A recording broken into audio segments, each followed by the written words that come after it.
Hello, Hello, can you hear me? can you hear me? Now I We go can. live now, yeah? Can we go live now, yeah? Okay. Okay. Good evening, everyone. Good I evening, hope everyone. everyone is doing well I hope wherever you are everyone right is now. doing well wherever you are right And now. welcome to our 8th And episode of welcome the to Strata our Talk 8th Show. episode of the Strata Talk Show.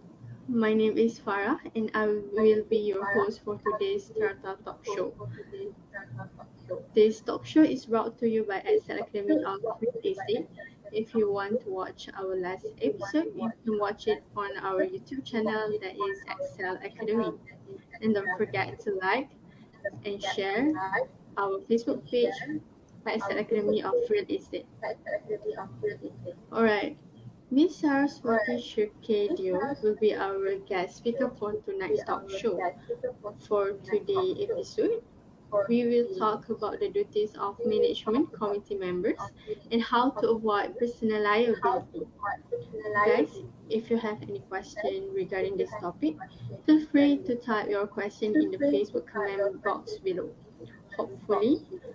we can Hopefully, entertain we your can question by the end entertain of the your session question today. by the end of the session Hi, today. Miss Sara Deo, how are you doing Hi, today? Sara Deo. How are you doing today? I'm good, Farah. On a Thursday evening at 8 p.m. Feeling all refreshed, Okay. ready for the weekend. Yeah. Okay, Yeah. good to know that. All right. Good Without to know that. wasting All right. time, Without let's wasting welcome Miss time, Ardio to let's start the welcome Miss session Sara right now. to start the session right now. Okay. Thank you, Farah. In fact, it's an interesting topic because this session we are going to talk about the duties of management committee, and we will particularly maybe zoom in into the area which is very less explored and spoken about, which is the possibility of holding management committee members personally liable, right? Okay, so I will take you through. First of all, you need to understand that the management committee is the executive body, some sort, okay, or you can equate that to in terms of the board of directors. Okay, now these are the actual members of the management corporation who run the management corporation in the sense that they make the executive decisions, they carry out the duties of the management corporation, because a management corporation, though a legal entity, it will not be able to carry out its task without actual human beings. So that's where you have your management committee members. Now, that said, management committee members are not collectively or individually considered a legal entity. They remain members of the management committee, and their powers are limited, if you may, or granted by the statute that governs this area of the law, which is your Strata Management Act. Okay, so that's your principal act. And the powers of the management committee actually comes from Section 56 of the Strata Management Act, because Section 56 allows the management committee to exercise the powers of the management body, i.e. the general body, yes? And the powers, the duties of the general bodies, you will find that under Section 59. Now, Section 53 very clearly says that if the general body imposes a limitation on the powers of management committee, then the management committee is bound by such limitations or restrictions. Actually, the word that was used under Section 56 is restriction. So if there is a resolution passed at the AGM which says the management committee shall not make decisions in regards to expenses which is in excess of, say, 100,000 ringgit. So if you were to make a purchase or you were to pay for something that's above 100,000 ringgit, then you must go back to your general body to get the necessary mandate. You follow what I'm trying to say? So what I'm saying is the management committee can exercise all the powers granted to them unless there is an express restriction that's imposed in the exercise of power by the management corporation itself, meaning the general body. Yes. So the relevant sections that we are looking at here is section 56, and we read that together with section 59. Yes. Now that said, I think it's important that management committee members, mostly non-lawyers, sometimes non-professionals, sometimes professionals, professors, yeah. So however it is, it's important to understand the scheme of legislation, or which laws apply to the strata scheme. Yeah. So Farah, I would require you to share a slide on strata laws. Yes. So that I think our participants today will be clear on what is a subsidiary legislation and what is the primary legislation, so on and so forth. Yeah. You have the slides that on strata laws.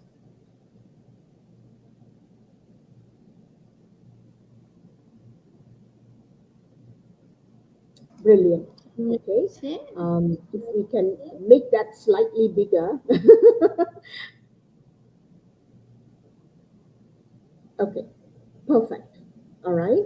So what you will see, what I have done rather, I have divided the strata laws in two categories there, right? Now, the first one is the main legislation, meaning the parent act. Yes, the primary act itself. Now, the second one is the subsidiary legislation. Now, what's the difference, you may ask? Yes, a primary legislation is an act of parliament, meaning the force or its enforceability is wider, all right, and it applies to the management corporation, the commissioner of buildings, okay, it applies to the proprietors, so it has a wider application. That's number one. And it's also the parent act, meaning it gives room for subsidiary legislations to be enacted. Yes. Okay, subsidiary legislations, or sometimes known as you can say bylaws, regulations. Okay, now these are laws which are enforceable, no doubt. Okay, but then when it comes to the when you compare the weight of the subsidiary legislation and the parent act, normally the parent act takes precedent. Yes, so you ought not have a subsidiary legislation which, if you interpret it, it should not come in conflict with the main act of parliament. All right. Okay. So the main act of parliament, as you may see there, is the Strata Management Act 2013. And under the Strata Management Act, you will find the second schedule, right? So after you all, once you've gone through all the provisions of the act, at the end of the act, you have schedules. So you have first schedule, second schedule, third schedule. Yes. Now, as management committee members, you must be aware that these schedules are the schedules of the main act, meaning it's the schedule of the parent act. Now, as compared to, for example, the third schedule by law. So a lot of people make this mistake. If you look at the Strata Management Act, you will find a third schedule under the Strata Management Act. Now, the third schedule under the Primary Act and the third schedule by law are two different things. You follow what I'm trying to say? So the third schedule by law are basically your statutory bylaws enacted by your minister, applicable in all strata developments. Yes? Okay, so that distinction, I think, for lay members of society, you need to know. So when they say third schedule, normally when you speak about bylaws, regulations and things like that, you are talking about the third schedule bylaw. You will not be talking about the third schedule of the main legislation, all right? So that should clear your doubts. Now, in regards to the subsidiary legislation, we have actually one example that I've quoted there is the Strata Management, Maintenance and Management Regulation 2015. Now, it provides for bylaws, it speaks of other issues that's related to the strata scheme. We also have the Strata Management Tribunal Regulation 2015. Okay, so those are all subsidiary legislations. Okay, and those legislations were made by the powers derived from the main act. So now that you understand the strata laws, okay, I think what I can take you through now is to the second schedule itself. Um, um, or before that, Farah, maybe you can share the slides on duties of management committee members. Okay. Now, what you will appreciate or what you will see there are four types of duties. Okay. First of all, a moral duty. All right. And in when you're talking about a moral duty, you're talking about good conscience, okay, honesty, those sort of things. Now, duty at common law, meaning a duty of care. Now, as a management committee member, you will owe a duty of care to the management body, the general body, to care for the well-being of the accounts, for example, okay, to ensure that the common areas are properly maintained, that there's nothing that's happening at the common area that will expose proprietors to risks. And you will also ensure that the value of the property is enhanced, okay, over the years by properly maintaining and managing the common property. So these are duties. Now, these duties exist even if, say, we didn't have the Strata Management Act. Okay, common law duties are duties derived, okay, based on case precedent. All right. Now, statutory duty, as the name suggests, are duties that derived of a statute, a parliamentary enactment. And for example, I explained to you earlier the Strata Management Act. So if you look at the Strata Management Act and if you look at Section 59, it speaks of duties of the management corporation. Now, you and I know that in law, the management corporation and the management committee are two different things. The management corporation is a legal entity. It can sue, it can be sued. The management committee, on the other hand, is so-called the executive body, all right, which performs the functions of the management corporation. So the management committee under the strata laws, they don't enjoy a legal entity. So the management committee is not a legal entity. So to say that, let's say I hire an accountant to prepare audit, to audit the accounts and things like that. Now, the accountant is hired by the general body.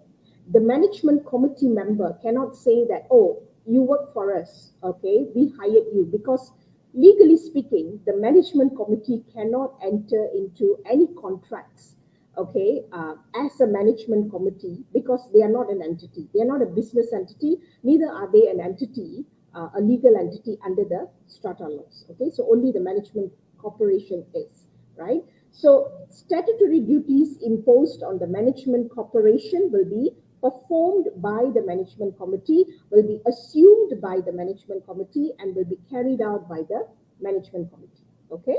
Now, fiduciary duty. Many of you would have heard this word. Why you see the bar, if you see the bar, you see fiduciary duty is slightly longer than statutory duty, okay? What I'm trying to imply there is this. When you are a fiduciary, okay, you are the trustee, okay? So not only you are entrusted with statutory duties, common law duties, but you also have an overriding duty of utmost good faith, okay? You also have to show a duty of good conscience. So at all times, you're supposed to act in the best interest of the management corporation. Now, a fiduciary duty puts you in a position of a trustee, meaning you should not abuse your powers. You should not be self-interested, okay? You should not bring your personal interest into the picture. So when you make a decision, you're making a decision for the management corporation as a whole, right? So that explains fiduciary duty, a very high duty in law. Many people don't understand it, okay? So they think, okay, I'm the committee member, so for the term of say 15 months or 1 year, I can go about making all the decisions that I want to. I can dictate terms to the property manager and I can tell her what to do, what not to do, or, I can change everything. No, you can't, okay? You are governed by the laws that apply to you. Okay, it is not your personal company, so to speak. It's not your sole proprietorship where you get to make all the calls. You should always at all times make decisions based on resolutions. Yes, so that explains management committee and their duties in law. So always remember, you have a moral duty. Nothing is written, because a moral duty is something that is accepted as moral duty by the society. Okay, it's not written in a stone or anything. And then you have common law duties. Okay, these are based on case precedent. And you have statutory duty, and the statute that applies to you will be the Strata Management Act and the regulations that were enacted pursuant to the powers granted by the Strata Management Act. And you have fiduciary duty at the end. Okay, all right. I think, Farah, we can take off the slide.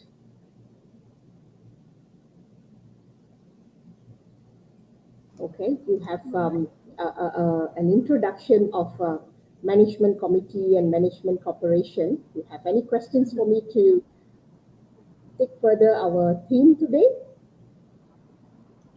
Sorry. Do you have any questions for me to take our theme further? All right. Or Okay. shall I? Yeah. What are the roles of a management committee? Sorry. What other? What are the roles of a management committee? Okay. What is the role of the management committee? Is that what you're asking, right? Yeah. Okay. Sorry, I couldn't hear you properly there. Role. The management committee plays the function of so-called the decision maker for the management body, okay? Because while they are assuming their powers, what they're supposed to do is they're supposed to effect insurance, they are supposed to maintain and properly upkeep the common property, yes? So they are supposed to perform the functions of the management corporation. So that's their role, right? They can make decisions, all right? Because in a strata scheme, say for example, if you have 300 parcel owners, now as you and I may know, 300 people may have maybe not 300, maybe about 100 different ways of managing the common property, correct? Okay, there is no one way of managing the common property. So a common example that I normally will explain to my clients is this. You may like your bougainvillea to be pink in color, but somebody else may like the bougainvilleas to be white in color, for example. Or you might say, let's paint the guardhouse orange color, because we want the guardhouse to stand out, so you see from the far you can actually say it's the guardhouse. But someone else might say, hey, let's keep the guardhouse, okay, and it's aesthetic, in compliant with the general areas and the common areas. So if let's say your building itself is beige in color, for example, then you may want to take a color scheme or a code that complies with that. So we have two different opinions here, all right? One is in relation to the color of the flowers, okay, and second one is in relation to the paint that you should use to repaint your guardhouse, right? Now, who's right, who's wrong? So in a strata development where you have probably hundreds of people, hundreds of proprietors, okay, each of them, yes, you have a right to perhaps share your feedback and tell the management committee how to go about doing this at the general meeting. Yes, but your question was, what is the role of the management committee, correct? So the role of the management committee is during the period for which they are elected to perform the functions of the management corporation, they are entitled to make decisions on behalf of the management corporation for the benefit of all proprietors. So during that time, they are the so-called managers, the decision makers. So that's the function, that's the role, right? So in a company, you will have your HR manager. You will have your, say, marketing and advertising manager.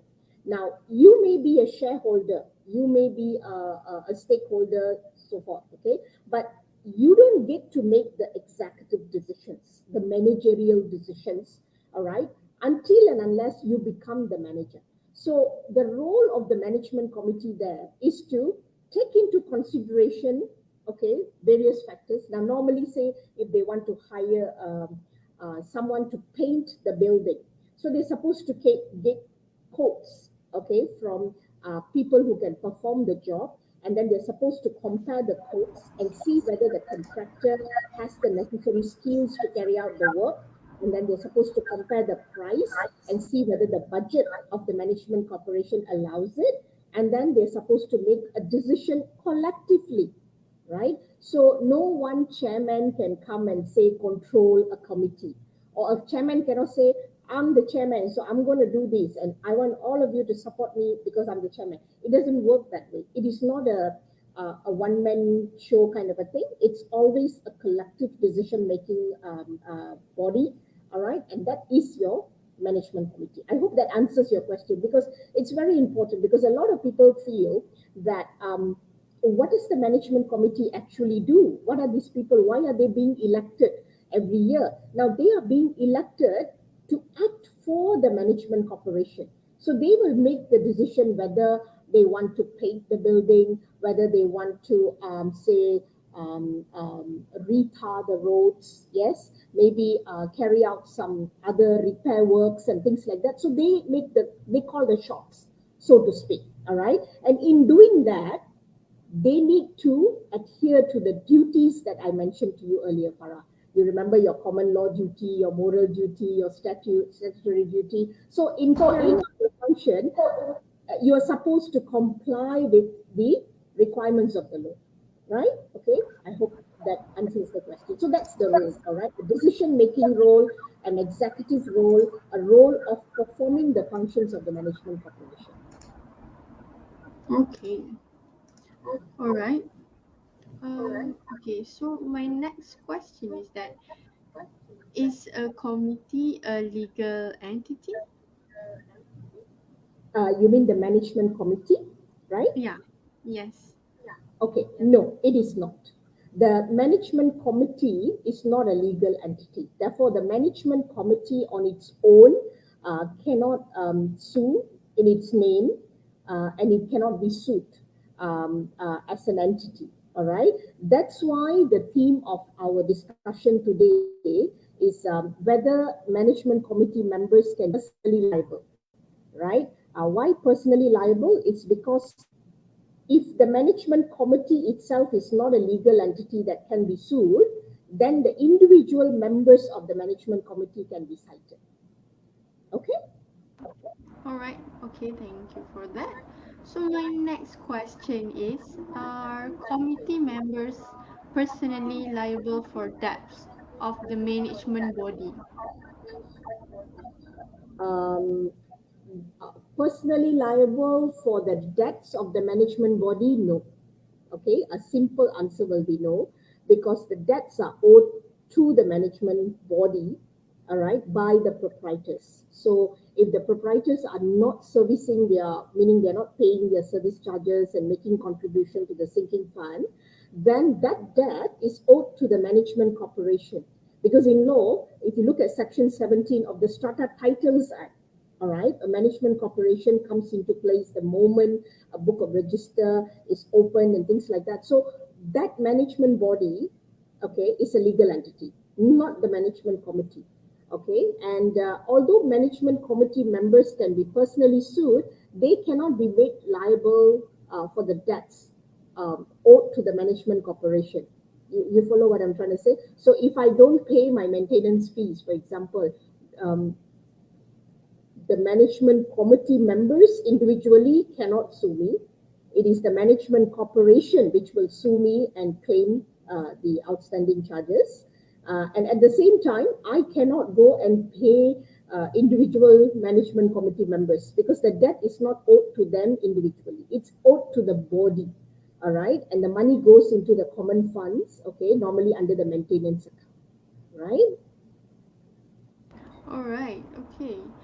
Um, Next question is that can management committee members volunteer for the organization in other capacities? Management, sorry, Farah, I'm not hearing you clearly. The management, Can the management committee members volunteer okay. for the organization in other capacities? Okay, you have a lag. I think the sound is not coming. The management committee, um, Members whether you can hold, whether you can be a member of other organizations. Am I right? Is that your question? Okay. Yes, you can.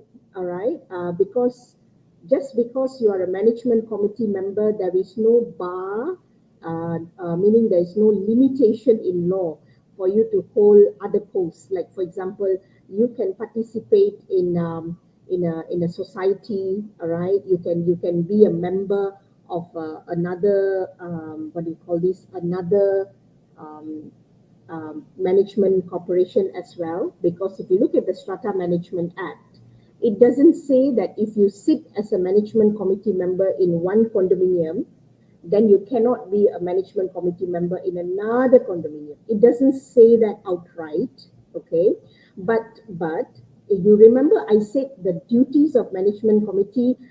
You've got to look at the moral duty, the duty, fiduciary duty, so on and so forth.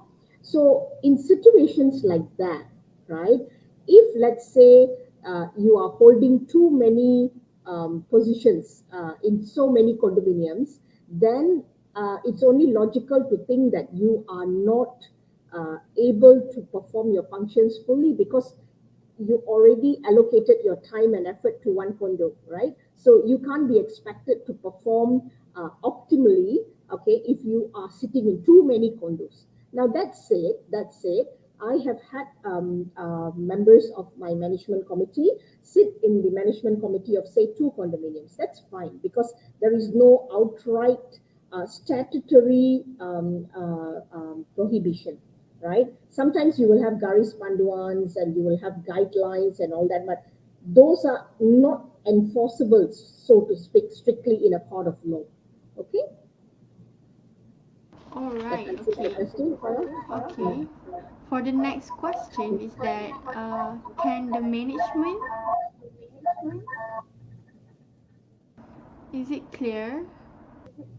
Yeah, Okay. go ahead. Can the Can the management? management committee delegate to subcommittees or working groups? Okay. Um, your question is, can the management committee, after being elected by the general body, um, so to speak, delegate their duties to subcommittees or alternatively seek the assistance of subcommittees to perform their functions? Now, the answer to that is yes. There is nothing in the Strata Management Act or the regulations therein that says the MC cannot invite proprietors to form subcommittees. Yes. So, and in my opinion, I feel sometimes subcommittees can work very well because you can have more than one subcommittee sometimes. You can form a subcommittee for, say, to be in charge of the aesthetics of the building. That's all you worry about, okay? So while the management committee focuses on other things, say, for example, the repair works or maybe the painting of the building, all right, the changing of water pumps, so on and so forth, then this subcommittee can be focusing on lesser important things or things that doesn't rank high in priority. For example, they can take care of, for example, the landscape. They can take care of other things, whether you want to change the vase, or you want to, maybe come up with some sort of festivity decorations for festivities, because most condominiums these days, when they have Hari Raya and they have Diwali and all these things, they will have nice decorations. So to expect the subcommittee to do all that, sometimes it takes too much out of committee members, okay? Because most committee members, they probably have their own working lives, their family members to take care. They are not sitting there to earn money or anything like that, so they will not be able to contribute. So to answer Farah's question, I think first of all, I must say yes, you can have subcommittees. In fact, it should be encouraged. Yes, because then the decision is collective. Yeah, you remember what I mentioned earlier? I said, although you are a proprietor, and although it is true that the general body is the so to speak the actual boss, okay, when it comes to the strata scheme, all right, because the powers of the general body is always greater than the power of the management committee. But you must understand, the general body is not one proprietor, it's not two proprietor, it is not 60 proprietors, or it is not 100 proprietors in a group making noise in, say, a WhatsApp chat group, or in a coffee shop. You don't govern a strata scheme like that. You cannot. So when you elect a management committee, you've given them the decision making powers, the mandate, so to speak. Right now, in executing the mandate, the duty to maintain the safety and the well-being and the proper maintenance of the common property will remain on the management committee. All right. Now, just because the management committee is forming a subcommittee, it doesn't mean the management committee's duties are taken away.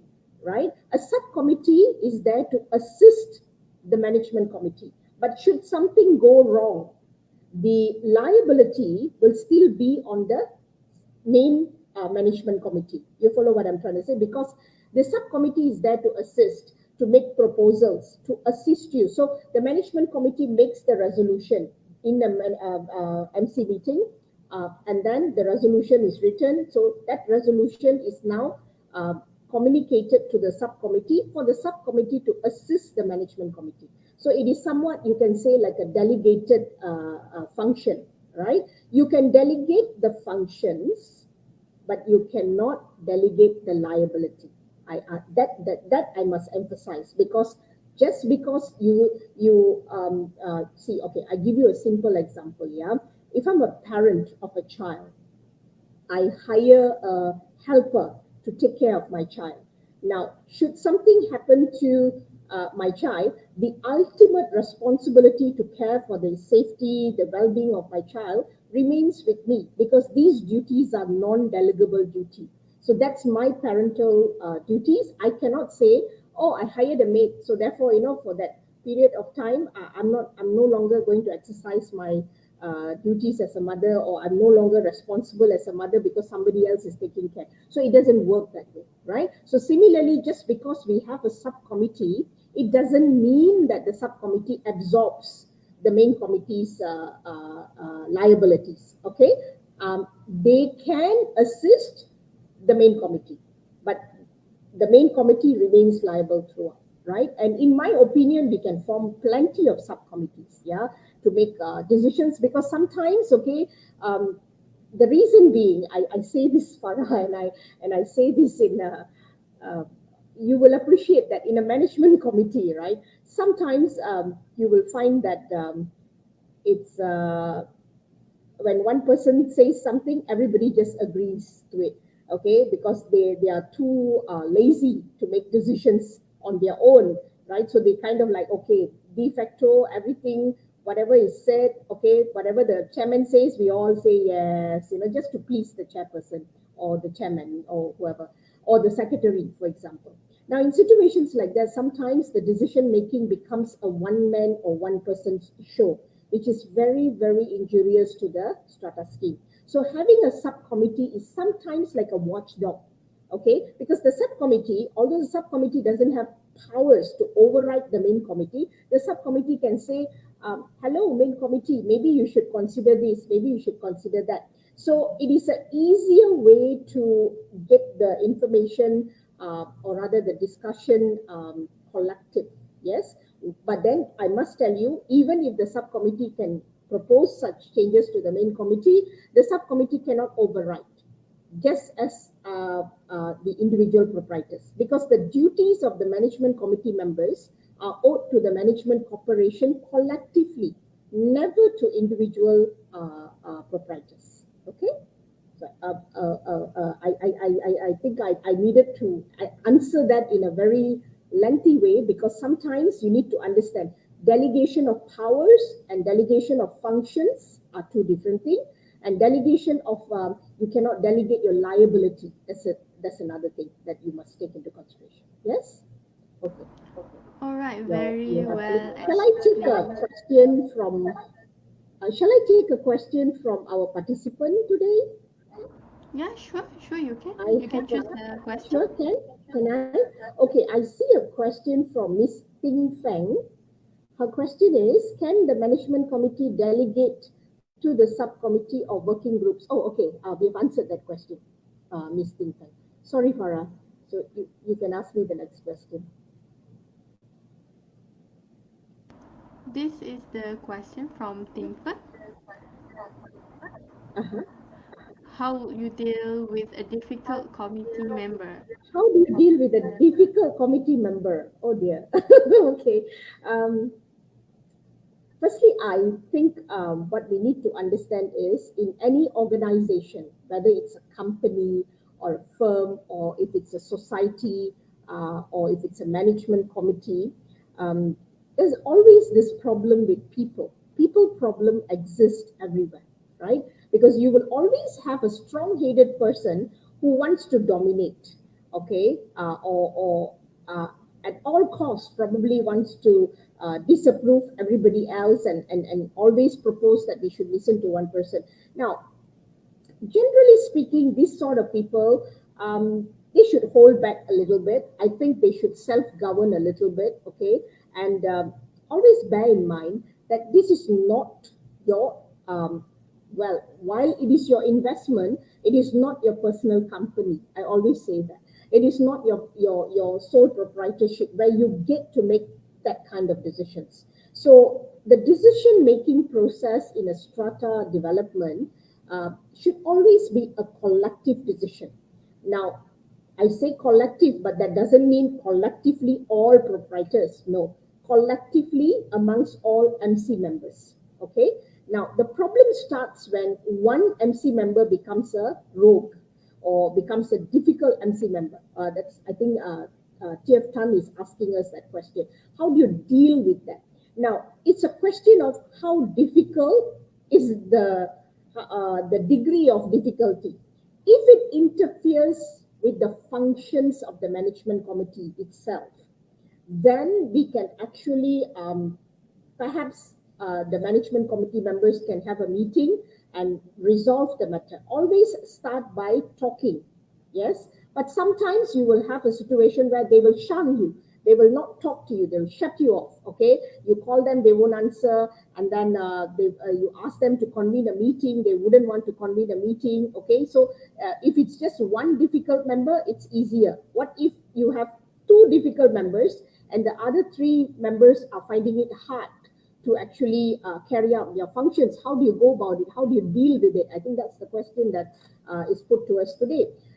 How you deal with it, you always, in my view, I feel that you should always try the nicer way of talking to them. The second thing that you can do is you probably can alert your subcommittee, if you have a subcommittee, all right? So you can invite the subcommittee to come and, knock some sense into the difficult member, and then try and see he or she perhaps, comes to better terms with the other committee members. If that doesn't work, if the consultation and the negotiation doesn't work at all, then there is a provision that you can actually use from the second schedule, all right, which is your paragraph 3 sub 1 and sub F, F for France, yeah. Now, paragraph 3 sub 1 sub F of the second schedule of the Strata Management Act, okay, this is the main principal act, and the second schedule says, if a particular committee member is bringing discredit to the management committee. Now, generally, most strata lawyers will tell you that the word discredit there has a very wide interpretation. What do we mean by discredit? Okay, now, in situations like this, where one committee member is being extremely difficult, and then he or she is causing interference to the decision making or the function of the management committee, then this one person, that particular difficult committee member, is actually bringing disrepute or is bringing discredit to the management committee as a whole, because now the management committee finds itself in a position where it cannot exercise its functions. Yes. Now, in situations like that, I would advise, okay, the best thing to do is to call for a EGM. Always go back to your general body, right? Okay. You were mandated to carry out your functions. Then you find that while you're carrying out your function, you have a rogue member, right? What you can do is call for an EGM, right? The EGM under the second schedule can be called by the management committee. So you don't have to go and get signs and signatories and things like that, okay? Because you are moving to have the EGM, right? You can hold an EGM. Or alternatively, what you can do is complain to the COB. But normally, you see, the Commissioner of Building is not there to deal with your internal politics, your conflicts with characters and things like that. They got better things to do, right?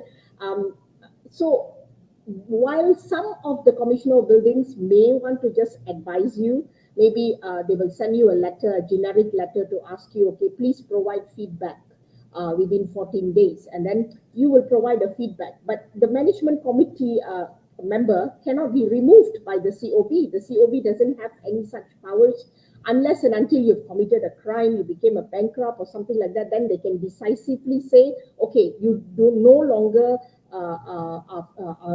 fit to serve as a management committee. So normally the COB will say, well, if you still are not happy with what we have done, please take it to the tribunal, right? Now, this is where the matter gets to the tribunal. Now, when you go to a tribunal in regards to a difficult committee member, you must understand that tribunal's jurisdiction is basically as provided under the fourth schedule, right? And if you look at the fourth schedule, you will find there is nothing that's mentioned about removing a difficult member. So some tribunal presidents will not even hear matters like this because it just gets ugly. One person decides to be difficult, and then three others are finding it hard to perform their function. So even the tribunal, I mean, what orders are you going to ask? If you want to remove a committee member, then you must have something solid to actually nail that committee member. You can say the committee member is bringing discredit to the management committee, but you must have your facts to support. You cannot make conjectures, right? Conjectures are basically, well, based on incomplete information, based on your opinion and your perception itself, you come up with something, right? That means something that's not tested in law, all right? Then that amounts to a conjecture. So you say, well, it's just a difference in opinion. Even the president of the tribunal may not want to interfere, but the president will advise you, go back and call for a general meeting, an EGM, for example, and then you can always attempt to remove that particular committee member. Now, if you are successful in getting the votes, then what will happen is that you can vote for another committee member to replace the difficult committee member. But I feel that sometimes difficult to control not only difficult committee members, difficult owners as well, difficult residents, difficult tenants, right?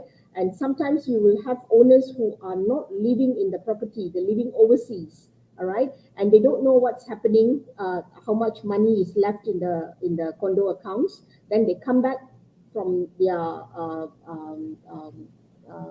posting or whatever from abroad, and then they come and see the condo, and they suddenly, they're very angry with the management committee. They say, oh dear, what has happened? But you must understand, when were the charges increased? Are there adequate funds in the account for drastic measures to be taken to improvise the common property, so on and so forth? So sometimes I believe that a little bit of common sense and a sense of how do I put it? A sense of neighborhood is very important.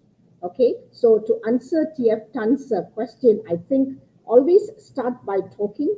If it doesn't work, then take it to the general body and have that member replaced.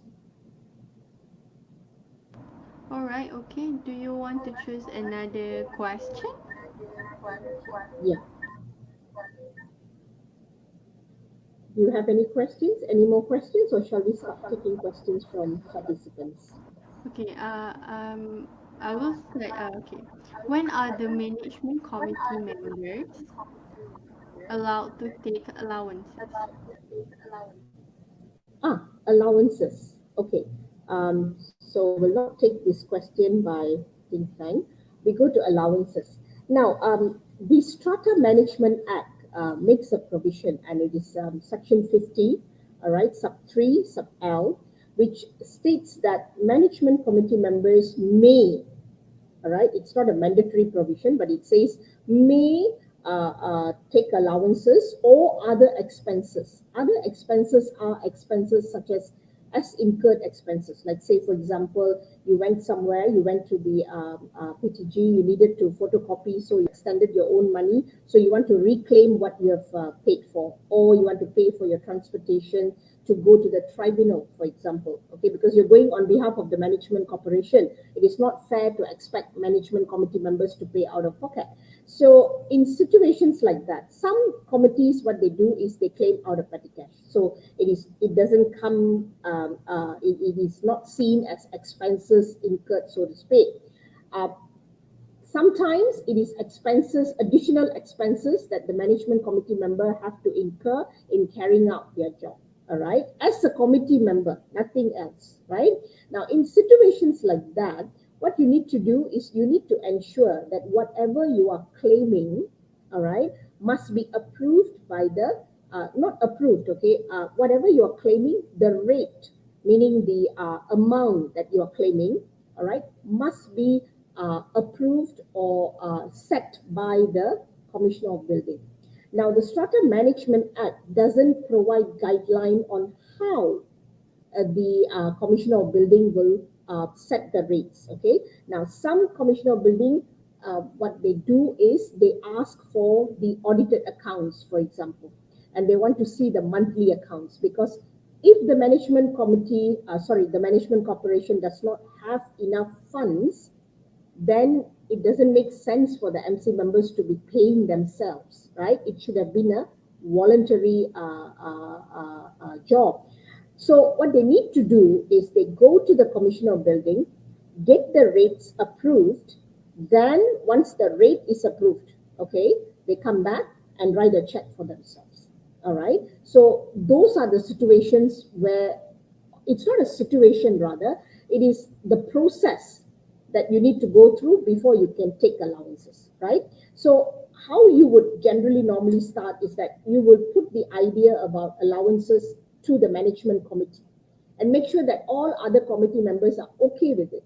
Okay, so if they say, okay, fine, you can take allowances, okay, let's set a rate and then propose this to the COB and see whether the COB is agreeable to the rate. Right? Now, in doing that, the COB will ask you to provide certain information, which you must provide. And then you must tell the COB, what are you taking this allowance for? Is it to attend MC meetings? Sometimes some committees, they take just to attend MC meetings. Okay? Now, in situations like that, again, if the COB is agreeable to the rate that you are claiming, then you can take. Okay? So that is very important. If, let's say, now let's envisage a situation where the management committee members, let's say they agreed in a management committee meeting to take allowance, and they have agreed amongst themselves what is the rate of the allowance they want to take without considering, or rather without going to the COB first. They've written the check to themselves. Now, what do? What you need to do is very simple. In a strata scheme, if you realized, or if the knowledge or somebody has advised you, say a legal advisor or your property manager informed you, hey, look, you're taking allowance, this rate needs to be confirmed by the COB.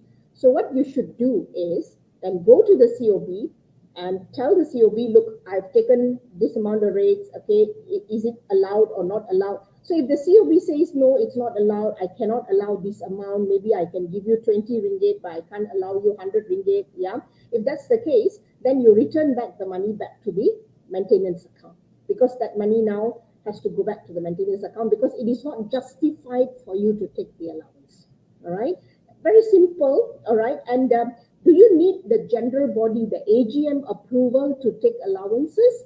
Not per, if you look at section 50 sub 3 sub L, it doesn't say you must go to the AGM first. It doesn't say that, right? So you can always go to the Commissioner of Building first, get the rates approved, then you take your allowance, and then later you can inform the general body. Because if you think about it, if you say that you must get an AGM approval to take allowances, it doesn't make sense, isn't it? Because it will be this committee which goes to the AGM. It's the outgoing committee. And then the incoming committee is being elected. So which committee is asking for the allowance? And you follow what I'm trying to say. So which committee's allowance is the AGM approving? So that's why I said there is no requirement in law, strictly speaking, to get an AGM approval. But if you have it, that's well and good, especially when there's been past precedent where the AGM has said, look, you can take, MC members can take allowance. AGM has said that. Then what do? Can you bypass the COB again? No, cannot, because the statute still says the rates are to be fixed by the COB. Go to the COB. Sometimes mistakes can happen where some committee members, even if the lawyer advises them, they still either they really don't understand, or sometimes they understand but they still don't care and go and take allowances for themselves. Now, in situations like that, what do? You go to the COB, you try and convince the COB to see whether the rate that you took, okay, is allowed or not. Okay, that means it is after you have taken it, right?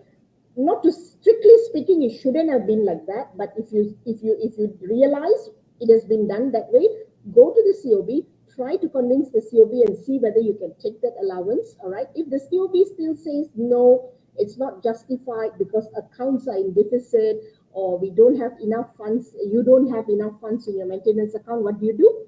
Pay back whatever that you have taken back to the maintenance account. I think that's the honorable thing that MC members should do as far as allowances are concerned, right? Because you're not employees of the management corporation. You are MC members. So you remember I said you're trustees of the management corporation. So as a trustee, sometimes you are required to put your self-interest back and act on the best interest of the management corporation first.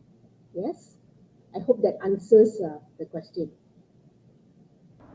All right, okay. I think that we do not have much time. Yes, I And know we are hitting 9 o'clock, I think. I think that is all for tonight. Thank you so much, Miss Sarah, for the question that we Thank you so much, managed Farah. to answer. We will answer in the comment Sure, section or on the next episode. sure. Right. Thank you everyone for joining our talk show tonight. I hope Miss Sara Deo answer all your questions and have a clear view on this topic. Before I end this session, I would like to invite everyone to join our upcoming program, which is on the 25th January, with the topic of when can a property manager be liable for negligent advice or management of data properties by Ms. Sara Deo as well. If you are So that's interested on the in 25th of January, and the topic is when can property managers be liable in negligence yeah, for negligent act and negligent advice. All right, and the talk starts at 9 a.m. in the morning, and I'll be speaking. So I hope to see property managers, management committee members, and those of you who are interested in strata laws and the strata regulations. Do join us. Thank you, and I must congratulate, or rather say well done to Farah. Despite her mic problems, she has done a wonderful job hosting the show today. Thank you. Alright, so that's the end of our session for tonight. Thank you so much, Miss Sarah, and thank you, Thank you. everyone. Have a good night. Thank you.